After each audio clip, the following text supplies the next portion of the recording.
অধ্যাপক দিলরাজ চৌধুরীর একটি বক্তব্য আছে, তিনি দুদিন আগেই বক্তব্যটি দিয়েছেন, আমি তার বক্তব্যটি উল্লেখ করতে চাই। তিনি বলেছেন, বিএনপি তাদের প্রতিশ্রুতি ও জুলাইয়ের আকাঙ্ক্ষা থেকে পিছিয়ে যাচ্ছে, ভূতের মতো পেছনের দিকে হাঁটছে। তারা কি ভূত হয়েছে না ভূতে ধরেছে? বিচার বিভাগ, মানবাধিকার কমিশন, গুম কমিশন ও পুলিশ কমিশনের মতো স্বাধীন প্রতিষ্ঠানগুলোকে নির্বাহী বিভাগের নিয়ন্ত্রণে নেওয়া উচিত নয়। আশা করি বিএনপি এই ভুল থেকে সরে এসে স্বাধীন প্রতিষ্ঠান ও জবাবদিহি নিশ্চিত করবে। শান্ত ভাই। দিলেরা ম্যাডাম একজন খাঁটি জাতীয়তাবাদী মানুষ এবং দীর্ঘদিন ধরে তিনি বিএনপির সঙ্গে কাজ করেছেন। বিএনপির একসময় আন্তর্জাতিক বিষয়ক কমিটিরও সদস্য ছিলেন। ব্যক্তিগতভাবে আমরা অনেকবার কথা বলেছি, বসেছি, জানি। চেয়ারপারসন অ্যাডভাইজার ছিলেন। এখন তিনি আজকে এই দলটি নিয়ে এই মন্তব্য করছেন। কেউ কেউ হয়তো মনে করতে পারেন তিনি বিএনপি বিমুখ হয়েছেন। কেন হয়েছেন? যদি তার এটা ভুল মন্তব্য হয়ে থাকে, বিএনপির নীতি নির্ধারকদের উচিত এটা খতিয়ে দেখা বা তার সঙ্গে মতামত নেওয়া, কথা বলা যে একজন রাষ্ট্রবিজ্ঞানী এবং তিনি বিএনপির ওয়েল উইশার, বাংলাদেশের ওয়েল উইশার, তিনি কেন এই মন্তব্য করছেন, তার কথায় কোনো ভুল থাকলে সেটাও তাকে কনভিন্স করা যে আমরা জুলাইয়ের আকাঙ্ক্ষা থেকে সরে যাইনি, আমরা এই পদ্ধতিতে কাজে আগাচ্ছি। কারণ আমি যদি মনে করি হ্যাঁ ম্যাডাম হয়তো বিএনপি তার সঙ্গে এখন যোগাযোগ রক্ষা করছে না, এটাও হতে পারে। সেটাও যদি হয়ে থাকে, সেটাও দুর্দিনের বন্ধুদের সঙ্গে সঠিক আচরণ নয়। কিন্তু এখন আবার তাকে অন্যরা ট্যাগও দেওয়ার চেষ্টা করছে যে তিনি অন্য ব্লকে চলে গেছেন। এটা অন্য ব্লকে হ্যাঁ যেতে চাইলে যাওয়ার স্বাধীনতা তার আছে, সেটা ওপেন করা ভালো। কিন্তু কেউ শুধু সরকারের সঙ্গে সুর না মিলালেই অন্য ট্যাগ দেওয়া, এটাও তো ভালো কথা না। অথবা বিরোধী দল বা কারোর সঙ্গে সমালোচনা করলে সে আবার এই পক্ষের। বাংলাদেশে এ হচ্ছে সমস্যা যে প্রত্যেককেই যখনই আপনি একটা পক্ষে বলবেন তখন তাদের বন্ধু দুদিন পরে তার একটা সমালোচনা করলেই আপনাকে অবধারিতভাবে অন্যদিকে ঠেলে দেয়। এইটা হচ্ছে একটা সমস্যা। কিন্তু আমার ব্যক্তিগত অবজারভেশন যেটা, বিএনপি জুলাইয়ের আকাঙ্ক্ষা থেকে দূরে সরে যায়নি। তাদের কিছু কিছু ক্ষেত্রে সতর্কতা অবলম্বন করছে এই জন্য যে জুলাইয়ের আকাঙ্ক্ষা মানে এই নয় যে অন্তর্বর্তীকালীন সরকারের সময় যেই সব বিধিবিধান এবং নীতিমালা করবার জন্য তারা উদ্গ্রীব ছিল এবং চাপিয়ে দেয়া হয়েছিল। বাংলাদেশের মতো তৃতীয় বিশ্বে চেক অ্যান্ড ব্যালেন্স রেখে যেভাবে রাষ্ট্র পরিচালনা করতে হয়, সেইখানে জুলাই সনদে বা সেখানে নোট অফ ডিসেন্ট যেখানে বিএনপির আছে সেই সব বাদ দিয়ে যেই প্রস্তাবনাগুলো আসছিল, ওগুলো হলে এই সরকারকে একদম হাত পা বেঁধে পানিতে ফেলে দিয়ে বলবে সাঁতার কাটো, এরকম অবস্থা। এবং বাংলাদেশের সরকার স্ট্যাবল হবে না যদি সব ক্ষেত্রেই ওই রকম মানে যেভাবে যেই প্রস্তাবনাগুলা ইন্টারিম গভর্নমেন্টের উপদেষ্টাদের পক্ষ থেকে যেগুলোকে মানে চাপিয়ে দেওয়া হয়েছিল সেগুলো হয়। কিন্তু ধরেন আপনি যেই জুলাই সনদের যেই বিষয়গুলোতে একমত হয়েছে বিএনপি, রাষ্ট্র মেরামতের 31 দফায় যে বিষয়গুলো বিএনপি নিজেই উত্থাপন করেছে, তারা করবে বলে অঙ্গীকার করেছে, তাদের যে ইস্তেহারে যেগুলো অঙ্গীকার করেছে সেইগুলির মধ্যে ইতিমধ্যে অনেকগুলোতে তারা কাজ করেছে। কিছু জায়গায় তারা মানে একটু ভেবে চিন্তে সিদ্ধান্ত নেবে বলে সেইভাবে এগোচ্ছে।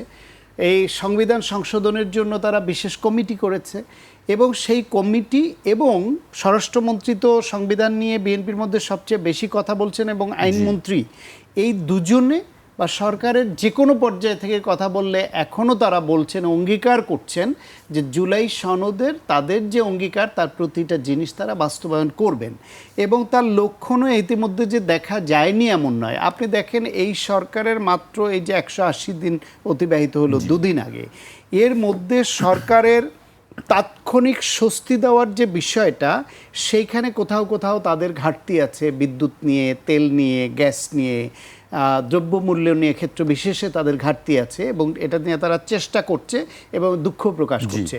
কিন্তু আপনি প্রধানমন্ত্রীর রাষ্ট্র পরিচালনার নীতিগত যে পরিবর্তনটা ঘটে গেছে, যে রাষ্ট্রের অপচয় কমানো, সরকারের অপচয় কমানো, জনগণের সম্পদের অপচয় কমানো, জনগণকে কটাক্ষ করে তুচ্ছ-তাচ্ছিল্য করে কথা না বলা, বিরোধী রাজনৈতিক নেতাদের বা দলকে কটাক্ষ করে বা অপদস্থ করে অপমানসূচক শব্দ চয়ন না করা, জেনারেসিটি দেখানো, বিদেশে বহর গিয়ে যে রাষ্ট্রের অপচয় হয় বিভিন্ন উছিলায় সেগুলা বন্ধ করা, পাশাপাশি আপনি ফ্যামিলি কার্ড ধরেন, কৃষক কার্ড ধরেন, হেলথ কার্ড ধরেন, তারপর হচ্ছে গিয়ে যে খাল খনন কর্মসূচি শুরু করা ধরেন, সৌর বিদ্যুতের দিকে মনোযোগ দিয়ে বিনিয়োগ বাড়ানো এবং জাতীয় গ্রিডে যোগ করার দিকে এগিয়ে যাওয়া বলেন, এরকম অসংখ্য ভালো ভালো উদাহরণ তারা সেট করেছে, যেটা সিগনেচার প্রোগ্রাম।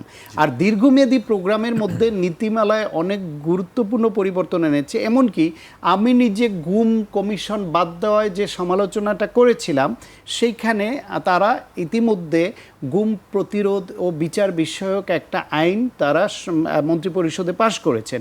সেটা নিয়ে কিছুটা সমালোচনা বিরোধী দলের পক্ষ থেকে বিভিন্ন ক্ষেত্রে আছে, যে তদন্তভার পুলিশের হাতে আছে কেন, এটার একটা চেক অ্যান্ড ব্যালেন্স দরকার।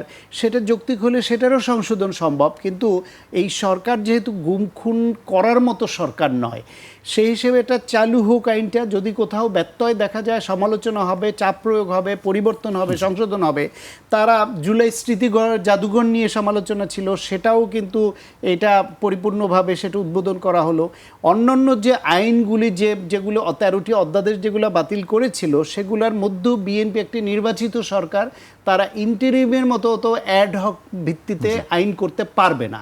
তাদেরকে রাষ্ট্রের বিভিন্ন স্টেক হোল্ডারের মতামত নিয়ে রাজনৈতিকভাবে আইন বিবেচনায় নিতে হবে। এবং সেইখানে ভালো হতো যদি বিশেষ কমিটিতে বিরোধী দল সদস্য দিত। আপনি যে পরিশোধ করতে চেয়েছিলেন, সংস্কার বাস্তবায়ন পরিষদ, সেখানে 300 আসনের মধ্যে তো 2/3 বিএনপি হতো। সেটাকে আপনি ছোট করে আনেন, রেশিও অনুসারে 15 সদস্যের কমিটি হলে সেখানে সেই রেশিও অনুসারে আপনি 5টা পাচ্ছেন, আপনি 5টা গিয়ে ওখানে ফাইট দেন, লজিক্যালি সেটা তুলে ধরেন। এবং যেহেতু তারা বলছে অক্ষরে অক্ষরে জুলাই সনদ পালন করবে, সেটা যদি না করে সেখানে আপনারা সেটা এক্সপোজ করেন জনগণের কাছে। আর একটা বিষয় হলো সময়ও দিতে হবে। একটা কর্মযজ্ঞ নিয়ে সরকারকে 23 লক্ষ কোটি টাকার ঋণ কাঁধে নিয়ে সরকার পরিচালনা আসতে হয়েছে।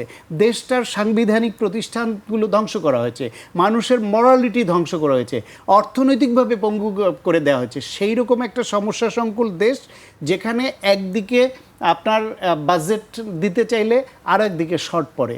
ফলে এদের সমন্বিতভাবে তাৎক্ষণিক স্বস্তি এবং দীর্ঘমেয়াদী উন্নয়ন, এই পরিকল্পনা নিয়ে সরকারকে এগিয়ে যেতে হবে।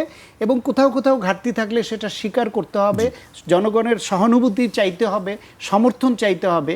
সেই দিকটায় কোথাও সরকারের ঘাটতি থাকলে সেটা হয়তো ভেবে দেখবে।